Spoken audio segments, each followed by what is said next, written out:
Here's my new toy. Yeah, I've probably gone through maybe a quarter, and I've been doing it for like half an hour. Half an hour. Right, good morning people. As you can see, I'm not sure what the last video was. In the last video, anyway, at some point in the history of owning our Mustang, we have realised that somebody in the past has welded the rear arms into the car. I don't know why they've done this, I don't even know how they've done this, but it's not good, and I think potentially the knocking, if you've seen the last video, there was a lot of knocking on that rear end, and there's actually a lot of movement in those arms. Now I actually managed to find some arms off of eBay that were like polybushed arms for the Mustang. I don't know how, I don't know why they're on eBay, how they're on eBay, but they're on eBay. So we managed to get them, they were like 70 quid or something, they was really cheap for like the 4 arms.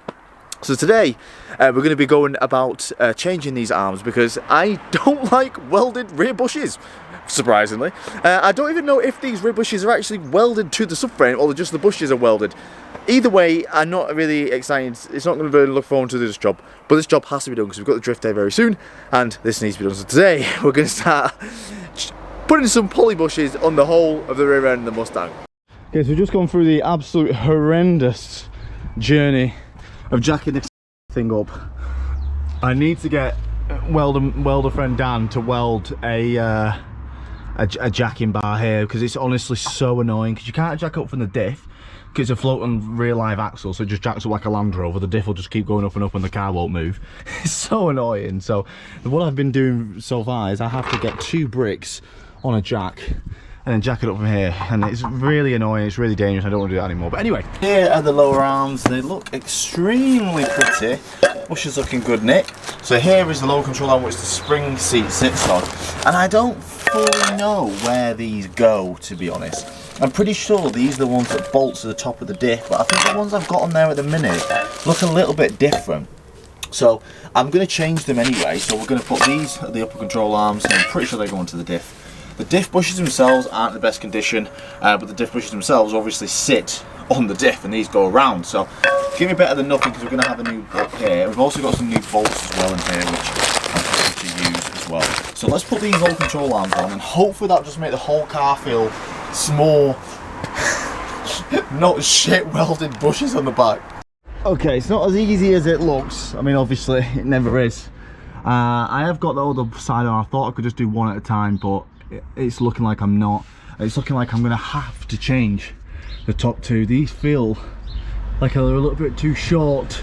Once I got these arms on, the whole axle kind of pushes closer, and it's weird because I've measured the arms and they are the same length, so I'm not sure what's going on there. But I'm gonna crack this side off and I'm gonna just drop this side and then put that side and then put the springs on after, because it does require a little bit of hammering to get these arms in.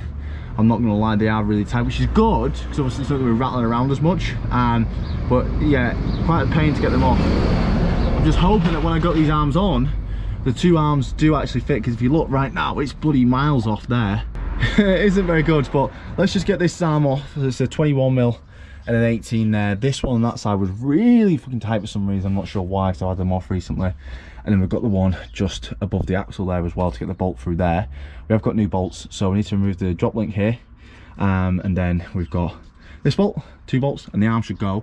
Hopefully this one goes a little bit easier. Yep, it's annoying because it's a subframe, nothing's bolted. Once you've got this shock off and that arm off, that's just floating around. So and it's heavy. So trying to get it in the right position is a little bit more difficult, which is why I'm doing one at a time, bolting that in, bolting that in. But I am worried about these 2 bolts there, but we'll have to just see. Let's get these ones off. Right, for some reason this one was very tight as well. Oh, this is a pain. The bloody... okay, you've got to keep... The arms just don't like going in perfect, so... There we go, that's one out. Well, that's the lower control arm side out. Let's move the spring. We did lower the car a little bit, so it's a bit too high at the top. Now we realise that the noise wasn't actually coming from what I thought it was coming from. We've got a little 14mm here, 14 and 14 to get the handbrake cable holder off, and then it's another 18 and 21mm to take the arm off from the thing. I think actually what's happening is, I think when we're jacking it up now, because we've not got the top arms on, I think the diff is just like leaning that way. So we'll get the bottom arms on and then find a way just to pull the diff back, which is going to be difficult, but we'll find a way. And then yam a bolt in. And then I think it'll be fine, because if you look, the diff's not flat right now, so I think the whole axle just needs to rotate a little bit. So let's make sure we don't put any bolts in tight before we do that. So we've got an issue here, guys. Underneath the arm here, I've got the nut off to the side, but this bolt, honestly, just is not moving. So the nut's off the other side, and I could just usually whack it through, but because the exhaust is there, I can't really get anything in there, not easily anyway, to knock that bolt out. So what I'm going to do, I'm just going to get some heat on it and just heat it up, just to, if there's any rust or anything around there, just to crack it loose. So let's get a blowtorch and let's heat it up.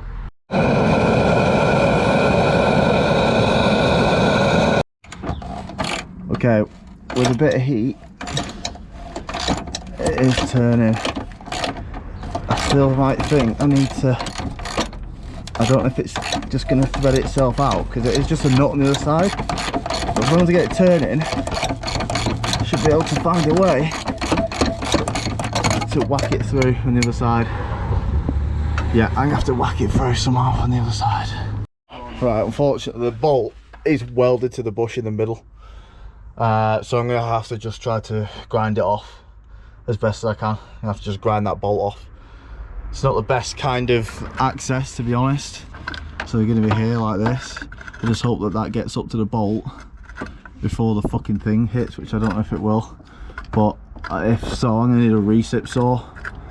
I don't think it will get up there, to be fair, but I'm going to have to just try, because I need to grind that bolt off. It's literally welded to the bush. When I'm spinning the arm, it's just spinning the bolt. And I've tried whacking it through and it's not, so it's literally welded to the it's welded to the bolt, so I need to try and grind it off as best I can.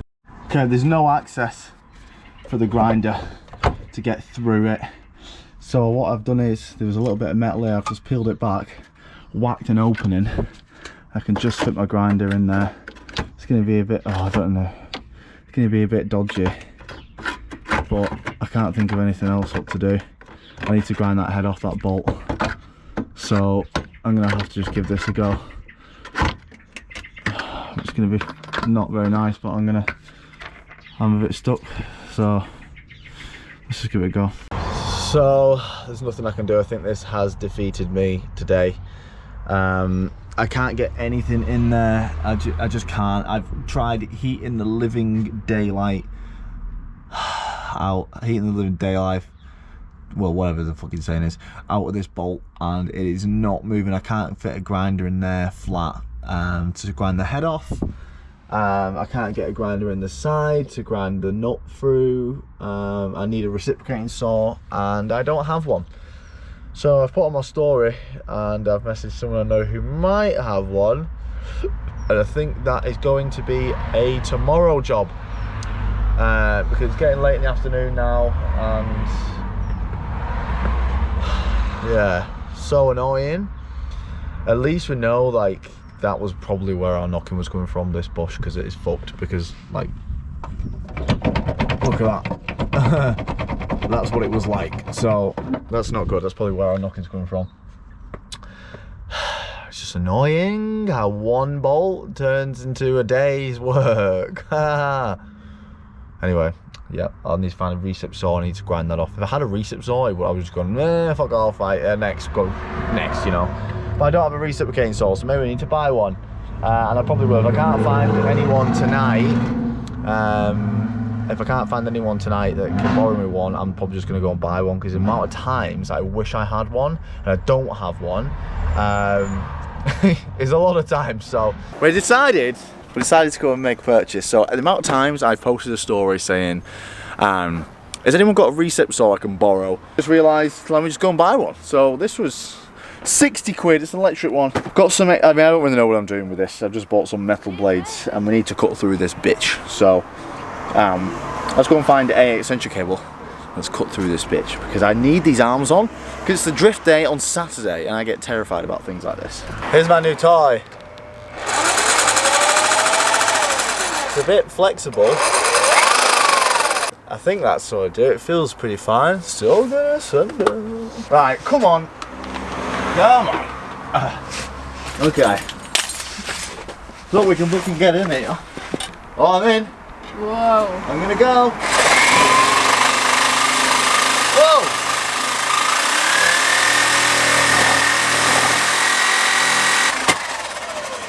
I can't tell if we're cutting. I think we are. Okay. I'm not too happy with this thing. I think it's a mixture of just, this is a job for a grinder, and also, yeah, I don't know. I mean, it's cutting down the blades like fucking quick, mate. Yeah, I've probably gone through maybe a quarter, and I've been doing it for like half an hour, so it's gonna take half an hour. It's just gonna take fucking forever. I just wish I had like a grinding disc which like came out here, but I've never even seen grinding discs that big. There's like 220mm ones, and I might just try them, because like a grinder would just cut through it in like a couple minutes, while this is just taking fucking forever. But it's getting to the evening now, and I'm bored out my head, and we want to go and have a Chinese. So I'm gonna have to pick it up tomorrow morning, when I'm just gonna be grinding all freaking day.